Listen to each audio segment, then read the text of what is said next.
आइए छोटे शब्दों में प्रार्थना करूंगा और उसके बाद आज परमेश्वर के संदेश को हम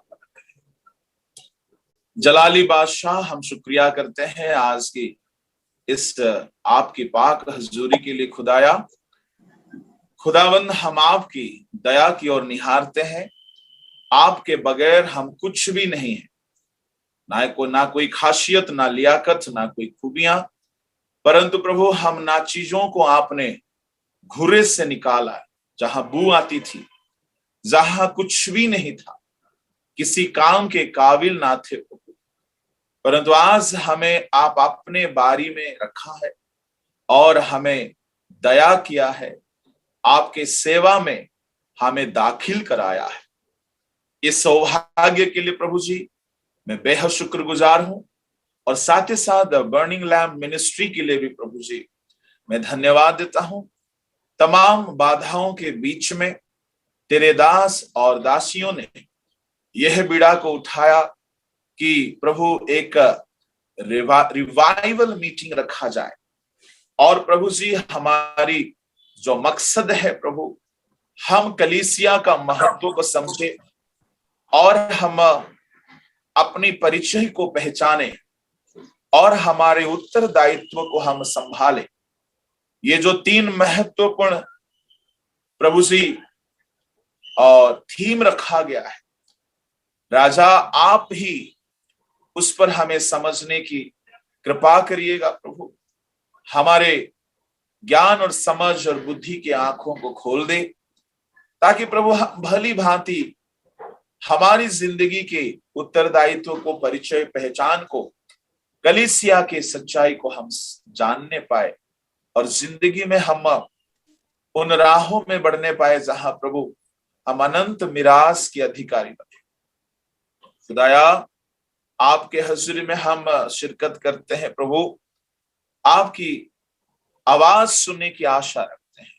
आप हमसे बर्ताव करना मालिक, और केवल आपकी काम होने दीजिए। हमारी खताओं को, गुनाहों को मिटा डाल प्रभु, अपनी रूह के द्वारा इस घड़ी हमसे बर्ताव करें। आपके सामर्थ्य हाथों में हम समर्पित होते हैं।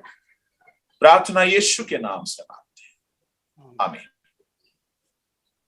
परमेश्वर को मैं बेहद धन्यवाद देता हूं आज का सुंदर अवसर के लिए। मेरे अजीजों, फिर से एक बार आप सबों को मसीह अभिवादन देते हुए मैं संदेश में जाना चाहूंगा। और आज हम जो हमारा शीर्षक है उस पर हम गौर करेंगे। बीते कल मसीह जिंदगी में कहां कहां हम चुक गए हैं और मसीह का जुआ उठाने के बदले हम पर शैतान की जुआ का बोझ शैतान ने रखा हुआ, और उसकी खमियाजा और उसका परिस्थिति क्या होता है, उन सारे बातों को हमने बीते कल संदेश में देखा। आज हम सीधे अपना जो हमारा इस रिवाइवल मीटिंग का जो शीर्षक है, हम उस पर विचार करेंगे, अध्ययन करेंगे। पहला जो हमारा इस मीटिंग का 3 शीर्षक रखा गया है, पहला है चर्च, कलीसिया। मेरे अजीजों, कलीसिया के बारे में महीना भर कहूं तो भी कम है। और दूसरा जो हमारा शीर्षक है आइडेंटिटी, ये उससे भी लंबा बात है, परंतु वे दोनों इंटरकनेक्टेड है। और तीसरा बात है वो है आवर रेस्पॉन्सिबिलिटी। ये भी तीनों एक दूसरे से बिल्कुल बंधा हुआ और पूर्ण ताल्लुक रखने वाला, संबंध रखने वाला शीर्षक है। तो मेरे परमेश्वर के लोगों, आज मैं आपसे कहना चाहूंगा, पहला, कलीसिया क्या है? कलीसिया को बहुत तरीके से हम अध्ययन कर सकते हैं, परंतु मैं आपको कलीसिया का 5 एग्जाम्पल बताना चाहूंगा जो हमारे प्रभु जी ने अपने वचनों में कहा है। उसके बाद हम हमारे आइडेंटिटी पे जाएंगे। हमारे आइडेंटिटी बहुत है, परंतु मैं 10 बातों को जरूर बताऊंगा और सारे बातों को तो हम एक्सप्लेन नहीं कर पाएंगे। कोई एक बात पे आज हम चिंतन मंथन करेंगे जिससे हमारा भला हो और फायदा हो। तीसरा, रेस्पॉन्सिबिलिटी। ये दोनों बातों को समझाते समझाते हम रेस्पॉन्सिबिलिटीज को भी हम मनन करेंगे। पहला है कलीसिया, जो शब्द है यूनानी शब्द जिसका नाम होता है एक्लेसिया, अलग किए हुए लोग का एक झुंड है, जो थियोलॉजिकल टर्म में इसको इस तरह से कहा जाता है। परंतु बाइबल में प्रभु जी और पौलुस और 12 चेलों ने कलीसिया को भिन्न भिन्न तरह का उदाहरण दे करके समझाने का प्रयास किया है नया नियम के अंदर। मेरे परमेश्वर के लोगों, उसका भी बहुत सारा एग्जाम्पल है, परंतु मैं 5 बातों को तो जो महत्वपूर्ण है आपके सामने रखना चाहूंगा, क्योंकि यीशु मसीह धरती में आए और जब कभी भी शिक्षा दिए उसने उदाहरण को रखा ताकि लोगों को जो बातें यीशु सिखाना चाह रहे हैं वो अच्छी तरह से समझ आ जाए। तो परमेश्वर के लोगों, इसीलिए कलीसिया को भी प्रभु और उनके चेलों ने कुछ बातों के साथ तुलना किया है, कुछ विषयों के साथ तुलना किया है, और उन विषयों के साथ कलीसिया का तुलना करना और तुलना किए जाने से बहुत से बात हमें उसमें से सीखने के लिए आसान हो जाता है। पहला उदाहरण बाइबल में हम देखते हैं, पौलुस के जुबानी कहा गया है, कलीसिया जो है बॉडी ऑफ क्राइस्ट, मसीह का देह है। कलीसिया को मसीह का देह के साथ तुलना किया गया, और ये सिर्फ देह नहीं है, मसीह का देह तो जरूर है, परंतु ये देह धीरे धीरे दुल्हन के रूप में तैयार होने की आवश्यकता है। इस देह, ये सिंपल एक शरीर है, परंतु इस शरीर में एडिफिकेशन, प्यूरिफिकेशन, सैंक्टिफिकेशन का बहुत आवश्यकता है। तो मेरे प्रभु के लोगों, आज कलीसिया की शुद्धिकरण के लिए नंदा साहब से जब पहली बार बात हुआ मेरा, तो नंदा साहब, सुदीप्त साहब मुझे बता रहे थे कि मैं एक नेशनल फेलोशिप में मिनिस्ट्री किया करता था जहां चर्च प्लांटिंग किया जाता है, परंतु परमेश्वर ने मुझ पर इस बोझ को डाला कि कलीसिया को जगाना बहुत जरूरी है। कलीसिया को जगह जगह खड़ा कर देने से पर्याप्त नहीं है, परंतु कलीसिया को मजबूत करना, उसको सुधारना, उसको आगमन के लिए तैयार करना, ये सेवा कहीं ना कहीं छूटता जा रहा है। तो मेरे प्रभु के लोगों, कलीसिया का मतलब है मसीह का देह, परंतु वह देह है जो देह धीरे धीरे दुल्हन के रूप में तैयार होना चाहिए। एक दिन में शायद तैयार नहीं हो पाएगा, परंतु समय के अनुसार उसका प्रगति, उसका बढ़ोतरी, उसका शुद्धिकरण, उसका तैयारी होते रहना चाहिए, क्योंकि एक तैयार नहीं हुआ कलीसिया को यीशु मसीह लेने को नहीं आ रहे हैं। उनका विलंब होने का प्रमुख कारणों में से ये भी एक कारण है कि दुल्हन तैयार नहीं है, तो ब्याह कैसी होगी? दुल्हा तो तैयार है, पर दुल्हन तैयार नहीं तो ब्याह किससे होगा? अब हमारे शादी ब्याह का रिवाज मसीह समुदाय में आप तो देखे ही होंगे ना, दुल्हा साहब आकर के चर्च के प्रांगण में समय घंटों खड़े रहते हैं। कई बार दिमाग भी गर्म हो जाता उनका, फोन करके भी गलियाने लगते हैं, यहां वहां बहुत छटपटाते हैं, कब शादी हो जाए, कब शादी हो जाए। मेरे अजीजों में कहना चाहूंगा, हमारा प्रभु जी वर्षों से, सदियों से इंतजार कर रहे हैं। और दुल्हन अगर तैयार नहीं हुई तो जिम्मेवार कौन है? ये किसकी उत्तरदायित्व है उसको तैयार करना? जो आज तैयारी के सेवकाई में जुड़े हैं, परमेश्वर हर एक से हिसाब तो मांगेगा। तुमको दिया गया था, तुमने तैयार क्यों नहीं किया? ये बात को खुल के बोलूं तो बहुत सारे चोट लगने वाली बात है, क्योंकि डॉक्टर अगर ऑपरेशन नहीं करेगा तो बीमारी की चंगाई कैसी होगी? अगर कहीं मोच आ गया है, टेढ़ा मेढ़ा हो गया है, तो उसको अगर हम ठीक करना है तो दर्द तो उठाना पड़ता है मसाज करके। कलीसिया के कई जगह में हमें देखने मिलता है जिनके कंधों पर कलीसिया को तैयार करने का उत्तरदायित्व है, वे लोग बिल्कुल सो चुके हैं। महीना का पगार की इंतजार रहता है, परंतु कलीसिया की तैयारी की बिल्कुल बिल्कुल बोझ नहीं दिखता। पीने वाला पी रहा है, चोरी करने वाला कर रहा है, जवान युवा पीढ़ी बर्बाद होते जा रहे हैं। कलीसिया के अंदर में स्ट्रैटेजी नहीं है कि शराबों से जवानों को छुड़ाने के पास मैं आज के कलीसिया को पूछना चाहता हूं, क्या स्ट्रैटेजी है आपके पास? जवानों को नशा से छुड़ाने के लिए आपने क्या प्रयास किया? जवानों को गुनाहों से, व्यभिचार से बचाने के लिए हमारे पास क्या रणनीति है?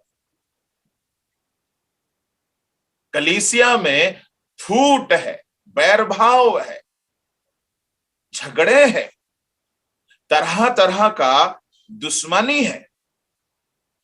उसको एकता में लाने के लिए हमारा स्ट्रेटेजी क्या है? मैं परमेश्वर को धन्यवाद देता हूं कि बर्निंग लैंप का जो विजन है, ये परमेश्वर का हार्ट बीट है।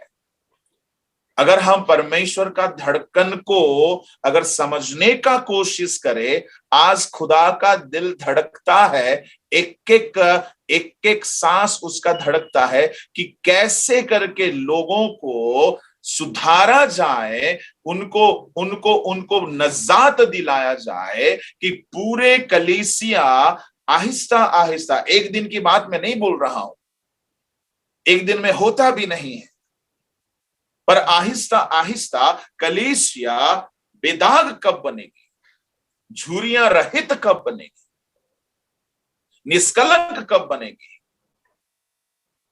मेरे परमेश्वर के लोगों, हमें ये बात पता होना चाहिए, कलीसिया में जो 5 सेवादारों को परमेश्वर ने रखा है, 5 ऑफिसेस को रखा है, जो कि इफिसियुस का 4 का 11 से प्रेरितों को रखा, भविष्यद्वक्ताओं को रखा, उपदेशकों को रखा, रखवालों को रखा, प्रचारक को रखा। इनको रखने का मकसद क्या है? उसका 12वां और 13वां 14वां पद में कहा गया है कि मसीह का देह उन्नति करे। चाहे मैं प्रचारक हूं, चाहे मैं पास्टर हूं, चाहे मैं प्रेरित हूं, चाहे मैं टीचर हूं, चाहे मैं जो कोई भी हूं, हमारे भारतीय कल्चर में पादरी और प्रचारक, ये 2 ही नाम हम इस्तेमाल में लाते हैं, परंतु कई बार हमारा बुलाहट के अंदर छुपा हुआ होता है, प्रेरितिक बुलाहट छुपा हुआ होता है, वो कामों में दिखता है, वो कामों में दिखता है। खैर, वो बहुत अलग टॉपिक है। ये जो बार्डन लेकर के, ये जो बोझ लेकर के बर्निंग लैंप चल रहा है, ये परमेश्वर का दिल का धड़कन है। धड़कता है प्रभु का हृदय कि कैसे करके मेरा दुल्हन तैयार हो। परमेश्वर ने 5 तरह का सेवकों को दिया कि लिखा है मसीह का देह उन्नति करे, उसकी पहचान में उन्नति करे, उसके ज्ञान में उन्नति करे, और आखिरी में 14 पद में कहा गया है कि उसके डील डॉल तक पहुंचे। कहने का भाव है मसीह का डील डॉल, इंग्लिश में लिखा है मेजर, यानी उसका जो माप है, उसका जो मेजरमेंट है, जैसा यीशु मसीह है वैसा दुल्हन बनना पड़ेगा। जैसा मसीहा नम्र है, उससे कहा भी था मेरे समान सीखो, मुझसे सीखो, मैं नम्र हूं। उसने कहा पहला पत्रस 1:16 में, मुझसे पवित्र बनो, मैं पाक परमेश्वर हूं, मेरे समान बनो, मेरे समान बनो। कई जगह में उसने कहा। मेरे प्रभु के लोगों, कलीसिया का जो रेस्पॉन्सिबिलिटी है, कलीसिया के हर वो उत्तरदायित्व संभालने वालों से कई बार मैं खुला खुला कहता हूं तो बहुत से लोग भड़क जाते हैं, पर किसी को तो कहना होगा। कुछ इलाज आप ऊपर में मलहम नहीं लगा सकते, अंदर में फोड़ा है, कपड़े के ऊपर कितना मलहम लगाओ, काटना पड़ता है, उसको चुभता है, परंतु ठीक हो जाता है। आज अगर कलीसिया बिगड़ रही है, कहीं ना कहीं जिम्मेवारियों को संभालने वालों ने अपने जिम्मेवारियों को समझा भी नहीं है पूरी तरह से। अगर समझे तो स्ट्रेटेजी तैयार हो जाता, और जो स्ट्रेटेजी तैयार कर रहे हैं कई बार उनको मौका नहीं दिया जाता। पूरी तरह से आज उजाड़ पड़ा हुआ है। ये कलीसिया को दुल्हन बनने के बगैर अब धीरे धीरे धीरे धीरे उसको और गिराया जा रहा है। मेरे परमेश्वर के लोगों, कलीसिया को मसीह का देह कहा गया, पर वो देह की सिद्धता, वो देह की निखार, वो निष्कलंक होना चाहिए, झुर्रियां रहित होना चाहिए, पाक होना चाहिए। इसके पास, हमारे पास क्या प्रबंध है इसके लिए? मैं परमेश्वर से बहुत बार गुहार लगाता हूं, प्रभु जी ऐसे लोगों को खड़ा करना जो मसीह का देह का चिंता करे, अपनी चिंता ना करे। खान पान, रहन सहन, घर मकान, गाड़ी बंगला, भविष्य की चिंता करने वाले बहुत से अमीर अरबपति लोग भी खुद का जान नहीं बचा पाए इस बड़ी पैंडेमिक। चिंता करके आपने क्या कर लिया? मेरे खुदा के लोगों, अगर चिंता हमें करना है तो उसके राज्य की चिंता करना है। कलीसिया के लिए मैं बहुत खुल्लम खुला आवाज उठाता हूं। उड़ीसा के प्रांत में जहां कहीं भी जाता हूं, मैं परवाह नहीं करता हूं कि लोग हमें क्या समझेंगे, क्या समझेंगे। जो समझना है समझने दे, क्योंकि हमें अपने मालिक को हमें हिसाब देने का सेवा रखा गया है हमारे खाते। कलीसिया में जो फाउंडेशन होते हैं ना, वो सेवक लोग होते हैं, पास्टर्स होते हैं, टीचर्स होते हैं, प्रेरित होते हैं। They are the foundation. दूसरा एग्जाम्पल मैं बताना चाहूंगा साथ ही साथ, कलीसिया का जो दूसरा उदाहरण दिया गया है, एक स्ट्रक्चर, एक बिल्डिंग। पढ़िएगा एफिसियुस का 2 अध्याय का 20वां पद। अगर कोई पढ़ के सहायता करेंगे तो बहुत मदद होगा मुझे।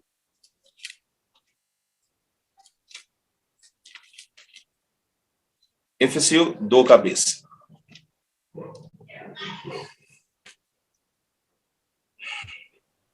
और प्रेरितों और भविष्यवक्ताओं की नींव पर, जिसके कोने का पत्थर मसीह यीशु स्वयं ही है, बनाए गए हो।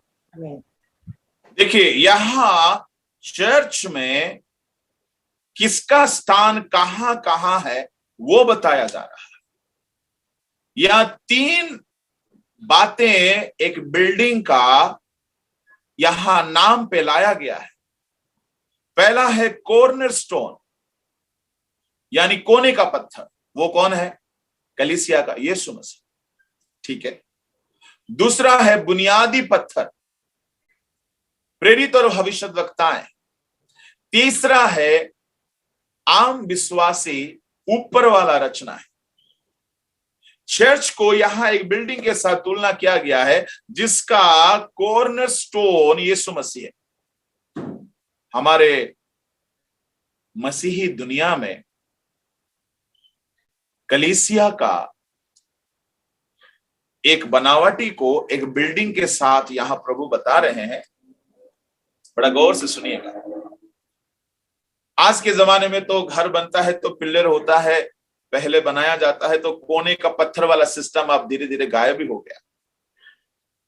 परंतु पहले जमाने में कई दशक पहले घर बनाया जाता था तो मैंने देखा है बड़ा मजबूत वाला एक पत्थर लाके कोने में रखते थे और दुआ प्रार्थना करके उसके ऊपर मिस्त्री लोग काम शुरू करते थे।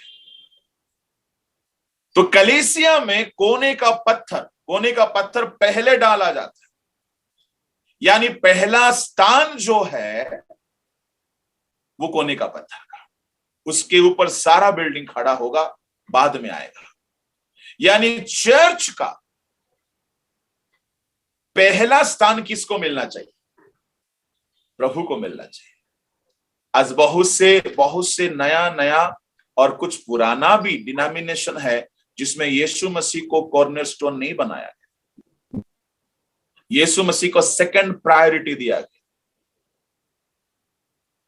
मैं नाम नहीं लेना चाहूंगा, आप सब समझ रहे हैं। कुछ ऐसा मिनिस्ट्रीज है जहां यीशु मसीह कोने का पत्थर नहीं है। मेरे प्रभु के लोगों, तो फिर कलीसिया कहां बना है? कलीसिया अगर एक बिल्डिंग है तो कोने का पत्थर यीशु मसीह होना चाहिए। उसके ऊपर सेकंड जो लेयर है वो है सेवक लोग, प्रेरित, भविष्यद्वक्ता, रखवाला, टीचर, उपदेशक। पहले जमाने का जो घर होता था बुनियादी बहुत भीतर तक होता था और बुनियाद छुपा हुआ रहता था ताकि ऊपर का सारा रचना मजबूत होकर रहे, टिकाऊ होकर रहे, तूफान में ना टूटे और भूचाल में ना गिरे। इसलिए बहुत गहरा बुनियाद होता था और बुनियाद अक्सर बहुत कम दिखता है, ज्यादा भीतर छुपा हुआ रहता है। सेवक लोग बुनियाद की तरह होना चाहिए, दिखावा कम करे और सारा भार को उठाते रहे, खुद को शो नहीं करते, जो सही में भार उठाने वाले होते हैं। और वे कोने के पत्थर से एकदम सटे हुए रहते हैं। उसके ऊपर सारी रचना विश्वासियों का, ये तीनों लेयर में कितना फीट का फासला है, मैं आपकी जवाब का इंतजार करूंगा। ऊपर रचना और बुनियादी पत्थर और कोने का पत्थर के तीनों के बीच में कितना फीट का फासला रहता है, कितना दूरियां रहता है। कुछ भी नहीं। और आजकल तो बहुत दूरियां हैं, बहुत दूरियां हैं आजकल। एक विश्वासी कौन सा पाप में पड़ा है बुनियाद को पता ही नहीं है। एक चर्च का खबर मुझे मेरे कान में क्यों आ जाता है, ये सब बात मैं नहीं सुनना चाहता हूं, फिर भी कहीं ना कहीं से आ ही जाता। विश्वासी गुजर गया है, पादरी साहब को उसका घर नहीं मालूम है। विश्वासी गुजर गया है, पादरी साहब को उसका घर का पता नहीं मालूम।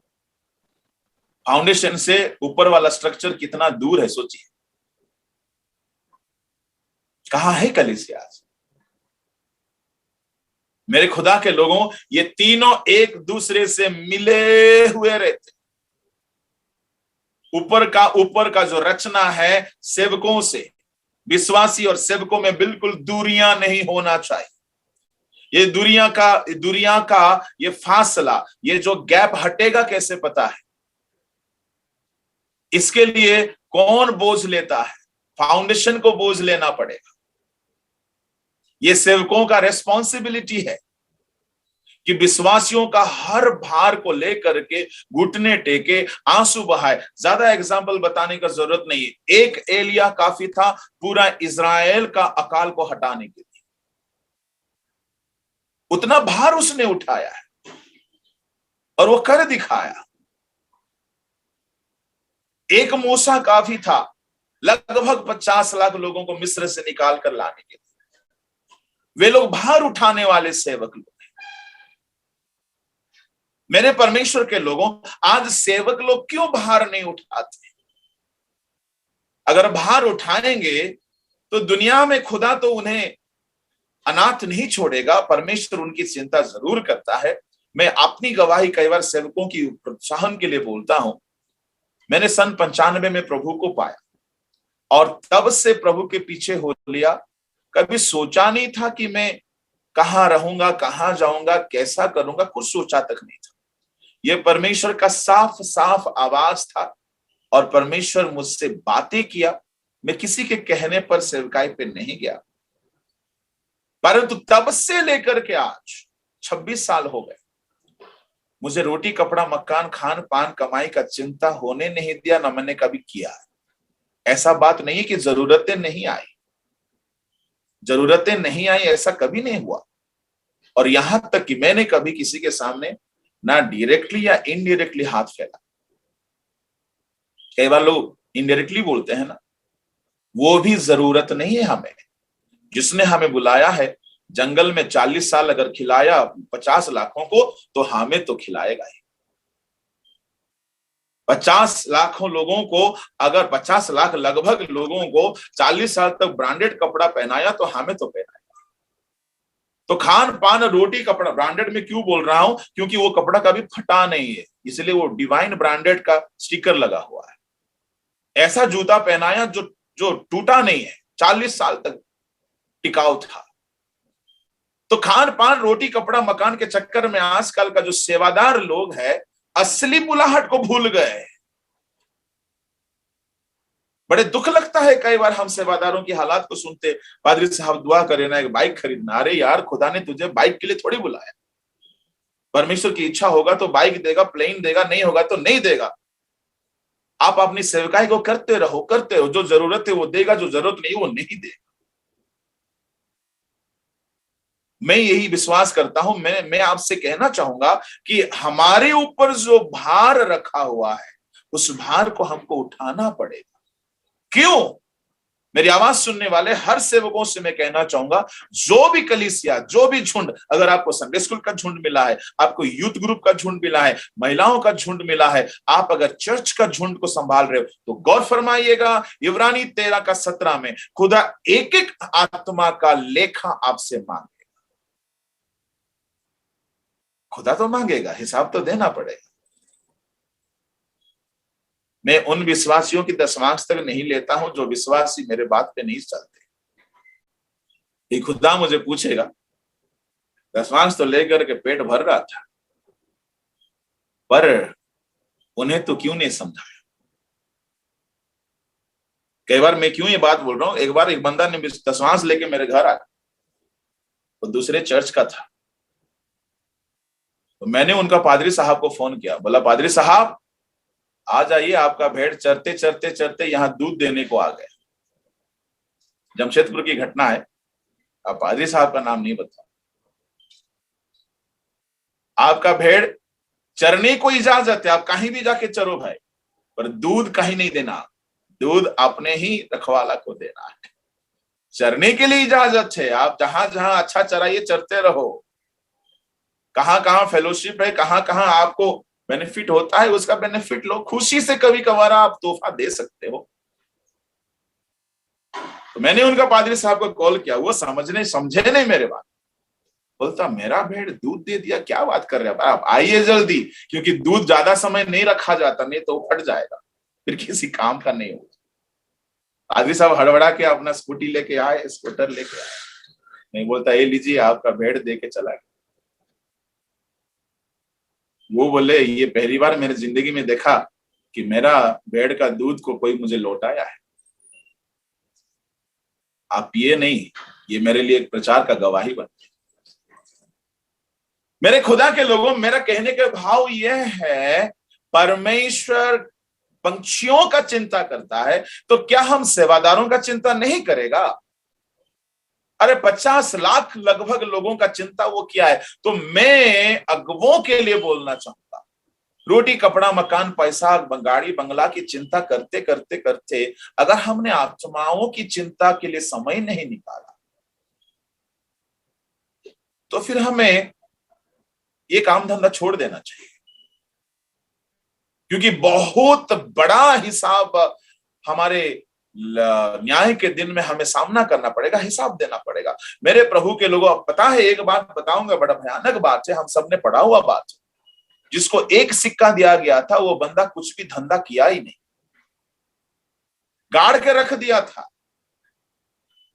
मालिक आकर के सवाल पूछते हैं तो बोलता आप बहुत टेढ़े हैं और जहां बोए नहीं वहां काटते, इसलिए मैंने कुछ नहीं किया। उसका परिणाम क्या हुआ? उसको बांध करके ऐसे जगह में डाल दिया गया जहां रोना और दांत पिसना है। इसका मतलब है जो अपने दिए हुए तोड़े का सही इस्तेमाल नहीं करते, चाहे वो संडे स्कूल का मिनिस्ट्री हो, यूथ मिनिस्ट्री हो, चिल्ड्रन मिनिस्ट्री हो, चर्च मिनिस्ट्री, वुमेन्स मिनिस्ट्री हो, आपको खुदा ने कुछ भी हुनर दिया है। अरे नामान का चंगाई छोटे बच्ची के कारण हुआ था। एलिशा के घर पहुंचाने का ठिकाव, वो एड्रेस वही बच्ची ने दी थी। परमेश्वर हर एक को कुछ ना कुछ सेवा दे रखा है, किसी को बड़ा सेवा है, किसी को छोटा सेवा है। अगर खुदा ने हमको कुछ तोड़ा दे रखा है, अगर हम उसका इस्तेमाल ना करेंगे तो फिर हमारा भी हाल वैसे ही होगा। इसलिए कलीसिया एक स्ट्रक्चर है। ये स्ट्रक्चर में फाउंडेशन जो है,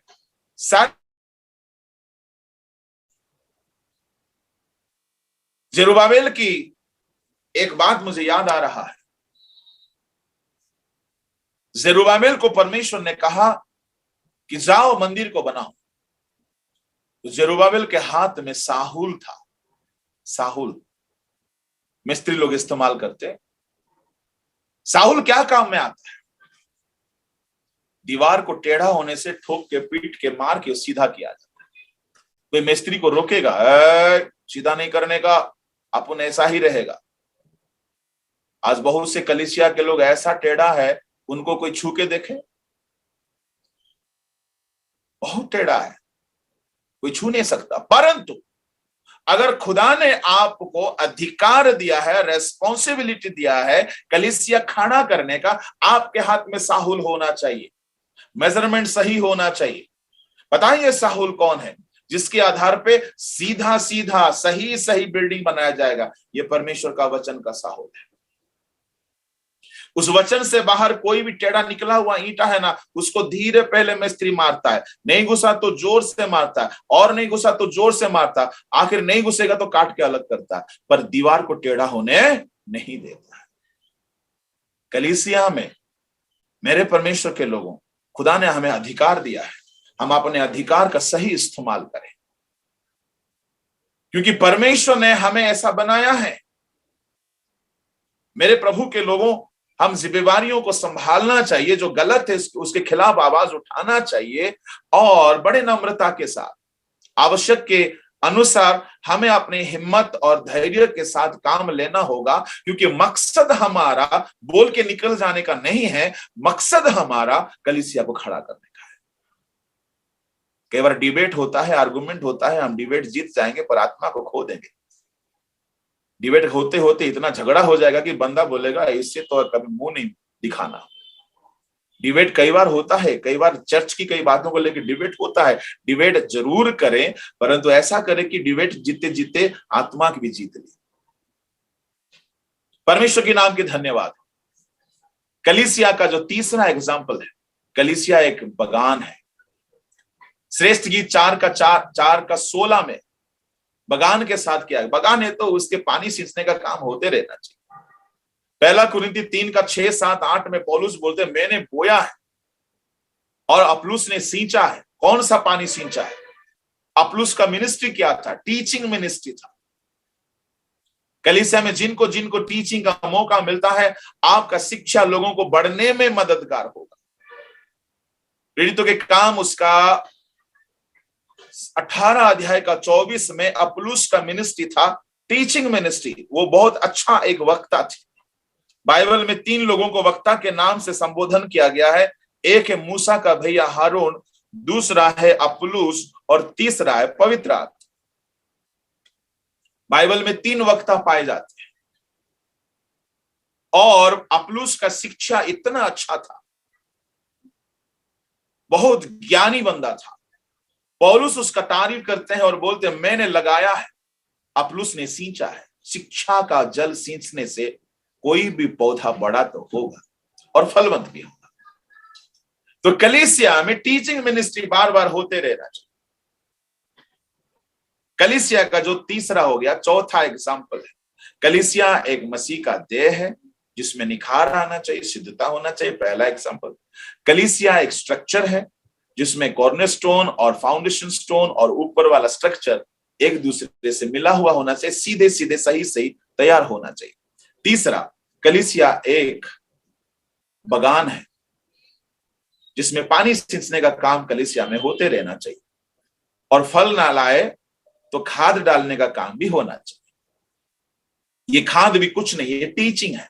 खाद कैसे टीचिंग है? लूका 13 अध्याय में जो हम पढ़ते हैं 4 से 9 तक, दाख की वारी में अंजीर का पेड़ था, 3 साल तक फला नहीं था। मालिक बोलते इसको काट दो, रखवाला बोलता 1 साल मौका दो, खाद डालूंगा। कैसे खाद डालूंगा? चारों तरफ खोद कर, बिना खोदे खाद ऊपर ऊपर डालेंगे तो होगा जी, और खोदने में दर्द नहीं होगा। खोदने में दर्द होगा, बिना खोदे खाद डाल नहीं सकते।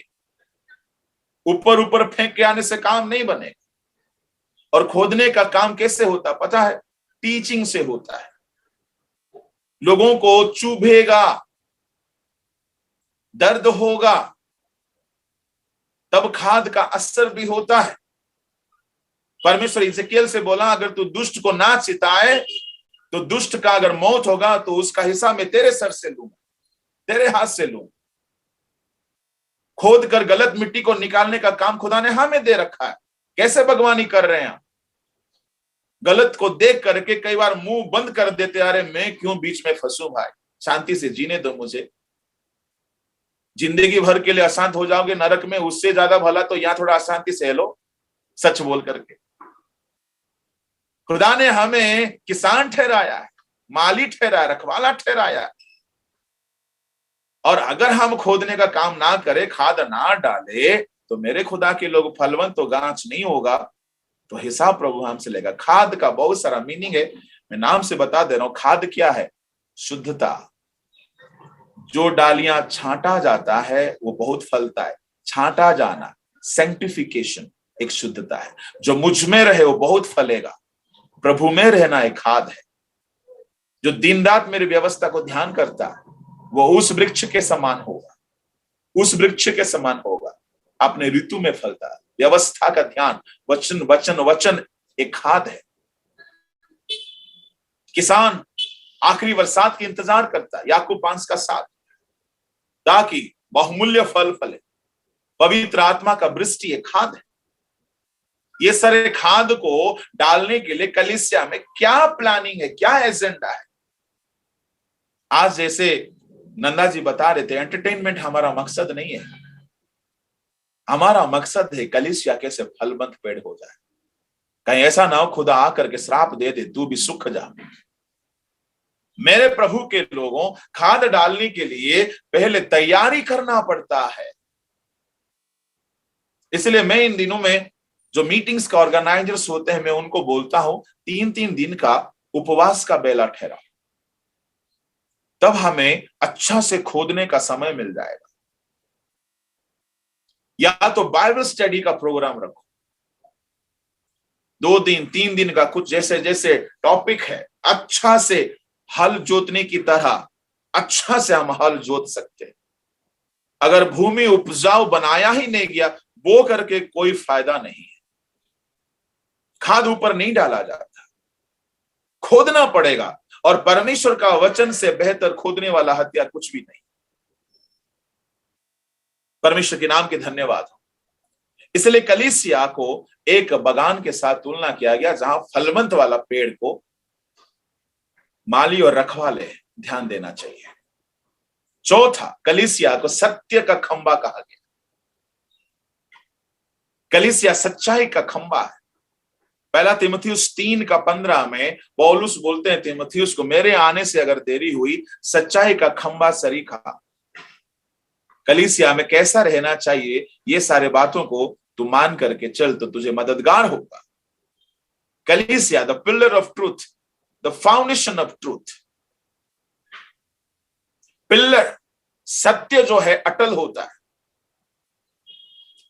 पिलर उसकी मजबूती के लिए पहचाना जाता है, जो छत को संभालता है, पूरे मकान को संभालता है, पूरा बिल्डिंग को संभालता है। इसलिए सिमसोन को मालूम था कि पिलर तोड़ दो तो सब टूट जाएगा।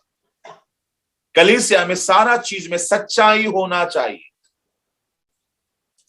इमोशंस, भावनाएं, ट्रेडिशंस कोई काम नहीं है उसका। जिस कलीसिया में सच्ची तरीके से काम सेवा नहीं होता तो पिलर मजबूत नहीं है, पिलर है ही नहीं। पांचवा कलीसिया का जो एग्जाम्पल है वो है लैंप। 7 कलीसिया, 7 दीपट जो है 7 कलीसिया है। प्रकाशित उसका पहला अध्याय में परमेश्वर यूहन्ना से कहते हैं, जो 7 दीपट को तूने देखा वो 7 कलीसिया है। प्रकाशित 1:20। कलीसिया जलते रहना चाहिए, जलते रहना चाहिए। सिंपल मीनिंग है इसका। अगर जल रहा है तो अंधेरा का कोनो काम नहीं खेबा। अंधेरा का कोई काम नहीं होना चाहिए, पर अंधेरा तो है चर्च के भीतर। क्या क्या अंधेरा? संकट भरा अंधेरा, यशायाह 9:1। और क्या अंधेरा? रोमी 13 अध्याय का 12-13। लुचपन, लीला क्रीड़ा, मतवालापन, ये सब अंधेरा। ये तो अंधेरा हम लोग का जाना पहचाना है, पुराना अंधेरा है। एक और अंधेरा है, वो है भाई भाई से दुश्मनी। पहला यूहन्ना में भाई भाई से जो बैर रखता है वो अंधेरा में है। पहला यूहन्ना 2:9, 10, 11। ये अंधेरा तो अब तक चर्च के भीतर, किसी किसी से 36 का आंकड़ा है, नजर नहीं मिलाएगा, पर भोज गिरजा में जरूर आएगा ईमानदारी से। एकदम दुश्मनी मोला हुआ है। कई बार फैमिली के भीतर, परिवार के भीतर तो अंधेरा तो है। Then what should be the responsibilities of the church leaders and church members? कलीसिया एक जलता हुआ दीपट है। तो दीपट अगर जल रहा है तो अंधेरा नहीं होना चाहिए, अंधेरा नहीं होना चाहिए। इसलिए अगर कलीसिया जल नहीं रहा है ना, उसके लिए थ्रेटनिंग है। प्रकाशित 2:5 प्रभु बोलते हैं, अगर तूने अपना पहला सा प्यार को फिर से नहीं लाया तो सुन, मैं आऊंगा तेरे पास, तेरे दीपट को तुझसे हटा दूंगा। तब करते रहना मनमानी और दूसरों की खुशी। सबके लिए वार्निंग है, कलीसिया के लिए। मैं कलीसिया का 5 बातों को आपके सामने रखा। कलीसिया मसीह का देह है, कलीसिया एक स्ट्रक्चर है, कलीसिया एक बगान है, कलीसिया क्या है? सच्चाई का खंबा है, कलीसिया दीपट है। इसमें हमारा 40 मिनट चला गया, वो भी हड़बड़ा के बोलते बोलते। फिर भी हमारे मसीही आइडेंटिटी के बारे में थोड़ा सा जरूर बोलो। कुछ बातें आप सबका जाना पहचाना। हमारा जो आइडेंटिटी है, यीशु मसीह ने कहा हुआ बहुत सारा बात है। यीशु ने कहा पहला आइडेंटिटी हमारा होना चाहिए कि तुम जगत की ज्योति हो। फिर हम इंडिविजुअल एक एक ज्योति है। ये पहला आइडेंटिटी होना चाहिए कि हम जले, दूसरों को जलने दें। ऐसा ज्योति हमें बनना चाहिए। मत्ती 5:14 में मैं उसमें से 1-2 बात पर ज्यादा गौर करूंगा। दूसरा आइडेंटिटी हमारा है पहला पत्रस 2:9 में, तुम याजकों का समाज हो। याजकों का समाज जो उद्धार पाए हुए हैं, उनका ये परिचय होना चाहिए। लोग उन्हें देखकर कहना चाहिए कि ये याजक लोग हैं। याजक लोग परमेश्वर का सेवा टहल करने वाले लोग होते हैं, मिला वाले तो, वो भी बड़े डिसिप्लिन के साथ, बड़े डिसिप्लिन के साथ। और उस सेवकाई में थोड़ी सी गड़बड़ क्या ना कर दी, हारून का बेटा नादाब और अबीहू दोनों के दोनों खुदा के प्यारे हो गए। याजकाई के सेवकाई में अगर थोड़ी सी अनबन होगी, मनमानी होगी, तो फिर सजा भी तो है। तो हमें बहुत चौकस रहना चाहिए कि हम किस तरह का याजकीय काम करते हैं। उस नाम के बंदा ने संदूक को अपने हाथ में लिया और वो भी टपक गया। इसका मतलब है जितने हम याजक है, प्रकाशित 1:5 में खुदा ने हमें याजक ठहराया, पहला पत्रस 2:9 में खुदा ने हमें याजक ठहराया, परंतु नादाब अबीहू तरह ना बने, उसकी तरह ना बने। ये लोग मर गए याजकाई सेवकाई करते करते। क्यों मर गए? पौलुस बोलते हैं, पौलुस ने दाऊद बोलते हैं, उनका मौत का कारण हमने व्यवस्था के नियम के आधार पर वो काम को नहीं किया था। इसका मतलब है हम याजकीय काम को करें, सभी विश्वासी याजक जरूर है, परंतु वचन के आधार पर हर वो काम को कलीसिया में देना चाहिए। हमारा तीसरा आइडेंटिटी होना चाहिए, मसीह का देह का हम एक अंग है। एक अंग है, ये बहुत सुंदर बात है। मसीह का देह का हम अंग है। पहला कुरिन्थी उसका 12 अध्याय का 12 से आखिरी तक पढ़ेंगे। एक अंग दूसरे अंग का चिंता करता है, एक अंग दूसरे अंग के साथ एकता में रहता। हमारे पैरों में अगर थोड़ा सा चोट लग गया, पूरा बदन को बुखार आने लगता है। कलीसिया में बहुत से लोग ऐसे हैं जिनको प्रभु के बारे में कोई जानकारी नहीं। हम उनके लिए क्या चिंता करते हैं? अगर मैं और आप, अगर हम कलीसिया के एक अंग है, तो हमें दूसरों की शुद्धिकरण, परिवर्तन, उद्धार के लिए, छुटकारा के लिए हमें प्रयास करना चाहिए, क्योंकि हम एक अंग है। हमारे शरीर के एक अंग में चोट लग गया तो क्या सोचते हैं? रहने दो उसको, ऐसा मैं सो जाता हूं। नहीं सो सकते। यानी हम कलीसिया में एक मेंबर होने के नाते हमें दूसरे मेंबर के लिए पूरे बोझ उठाना चाहिए, प्रार्थना में, दुआओं में, जब तक कि वो ठीक ना हो जाए। हमारा चौथा आइडेंटिटी है, एज ए बिलीवर हम परमेश्वर का घर है। तुम परमेश्वर के घर हो कहा गया, परमेश्वर के मंदिर हो कहा गया। पहला कुरिन्थी 3:16, 3:9 में, 10 में। हमारा जो पांचवा आइडेंटिटी है, हम परमेश्वर के पुत्र है। रोमी 8:16, रोमी 8:14। हमारा अगला आइडेंटिटी है कि हम नमक है। इस तरह से बहुत सारा आइडेंटिटी को हम देख सकते हैं। फिर है हमारा 7वां आइडेंटिटी, हम नागरिक है, स्वर्ग का नागरिक, इफिसियों 2:19। हमारा 8वां आइडेंटिटी है, हम परमेश्वर के भवन के पात्र है। दूसरा कुरिन्थी 4:8 और तीमुथियुस 2:20। दूसरा तीमुथियुस। हमारा और एक आइडेंटिटी है कि हम सेना है, सेना है। पहला तीमुथियुस उसका 2 तीमुथियुस 2:3 में, तुम मसीह के योद्धा की नाई क्लेश उठा। हमारा आइडेंटिटी है, हम एक आराधक है।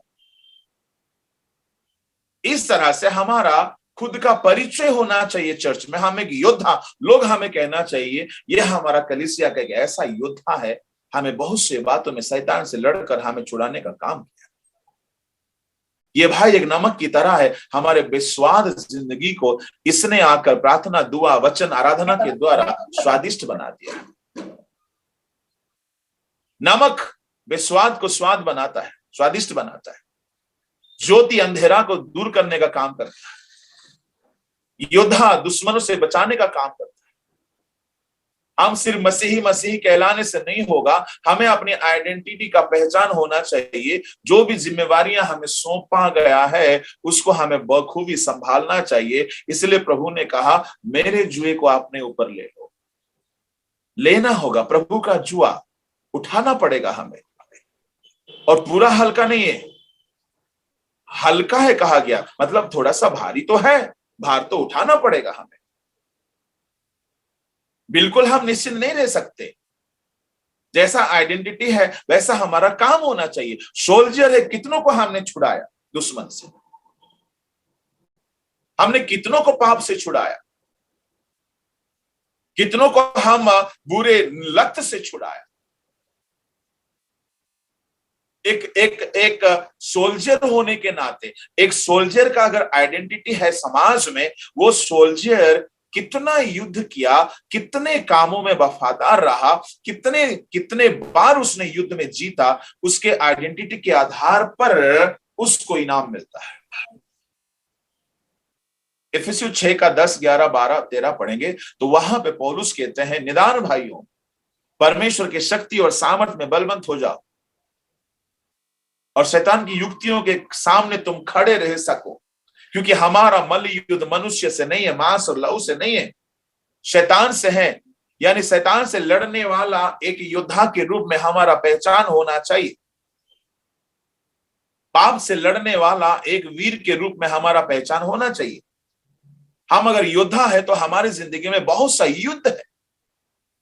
बाइबल में 10 तरह का युद्ध के बारे में हम पढ़ते हैं। एक युद्ध है पाप के खिलाफ, इब्रानी 12 का 4। दूसरा युद्ध है शैतान के खिलाफ, और शैतान का जो युद्ध है उसमें 4 भाग है, जो इफिसियों 6 अध्याय का हम 11, 12 में पढ़ते हैं।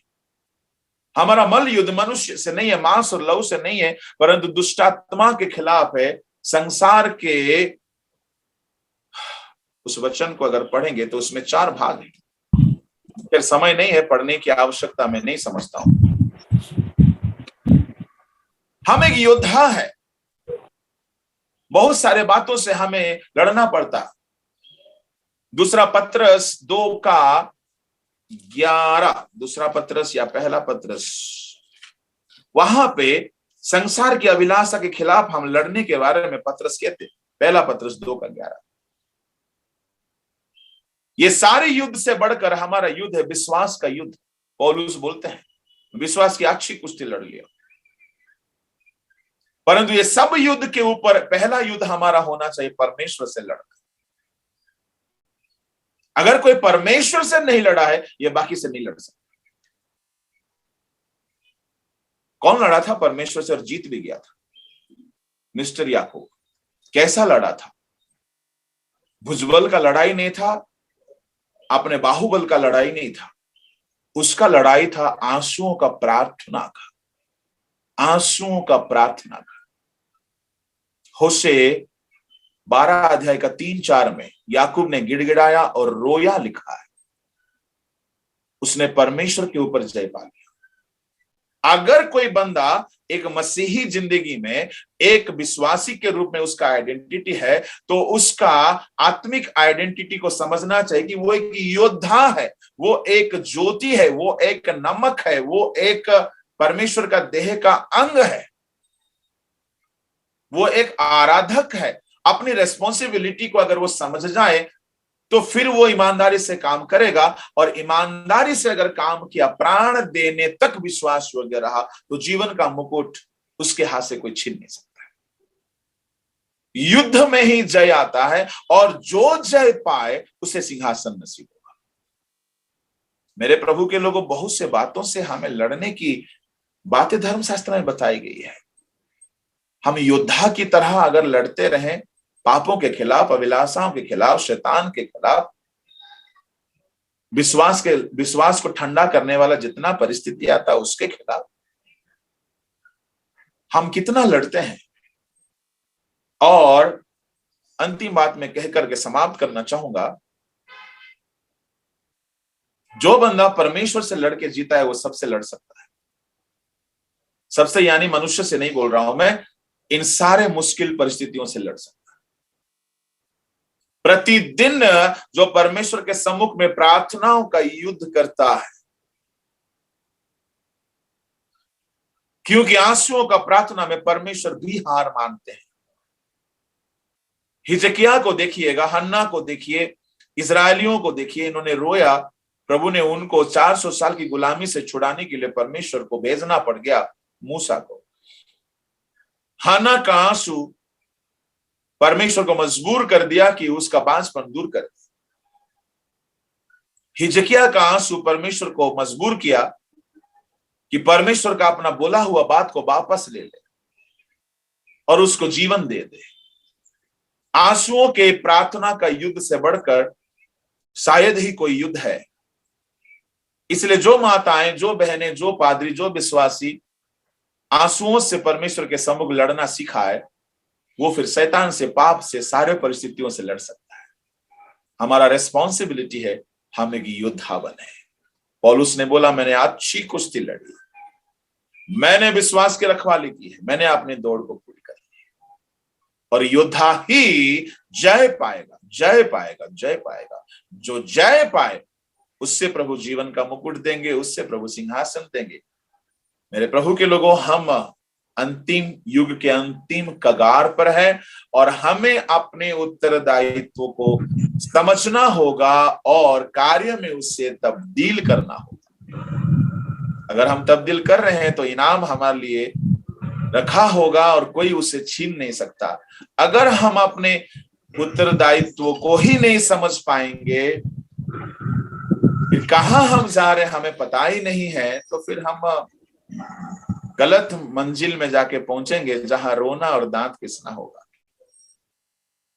इसलिए हमारी रेस्पॉन्सिबिलिटी को समझे। हम एक ज्योति है, हमारे द्वारा लोगों की जिंदगी में एक बदलाव आना चाहिए, बेदारी आना चाहिए, मन फिराव होना चाहिए, अंधेरा छूटना चाहिए, नशा छूटना चाहिए, अशांति हटना चाहिए, बैरभाव हटना चाहिए। मैं एक ऐसा नूर हूं,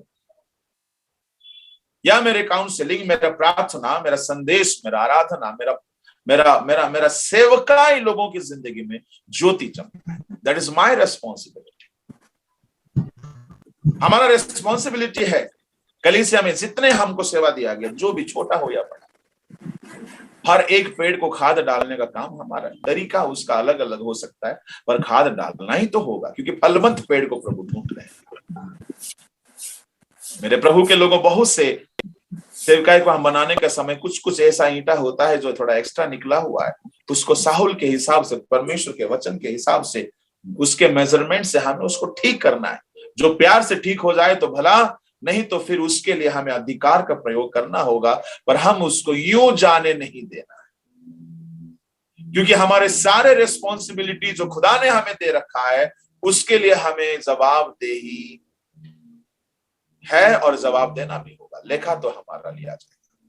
इसलिए मैं परमेश्वर को धन्यवाद देता हूं द बर्निंग लैम्प मिनिस्ट्री के लिए, जो पीड़ा और दर्शन को लेकर चल रहे हैं, कलीसिया को एनहेंस करने का, डिफाई करने का, स्ट्रेंथन करने का। परमेश्वर आप सबों को बहुतायत की शक्ति देवे।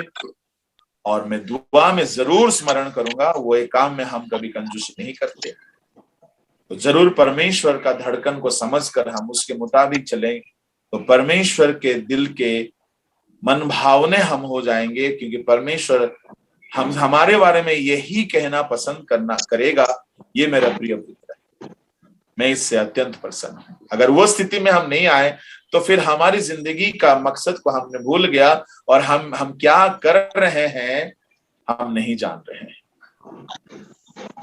यीशु के पीछे भीड़ तो थे, पर कुछ लोग जो कर रहे थे वो जान नहीं रहे थे कि क्या कर रहे हैं, पर कर तो रहे थे कुछ।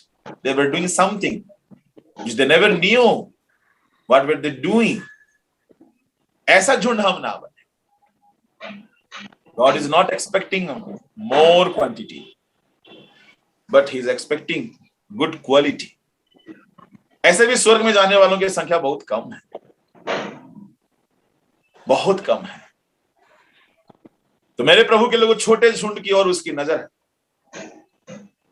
इसलिए हमें अपने काम में ढीला नहीं करना, जो काम खुदा ने हमें सौंपा है। मैं परमेश्वर को धन्यवाद देता हूं। मैं आशा करता हूं जितनी जरूरत की बातें हैं मैंने उन सारे बात को कोशिश की है, और कुछ बातें जरूर हम सब के लिए भला बातें होगा।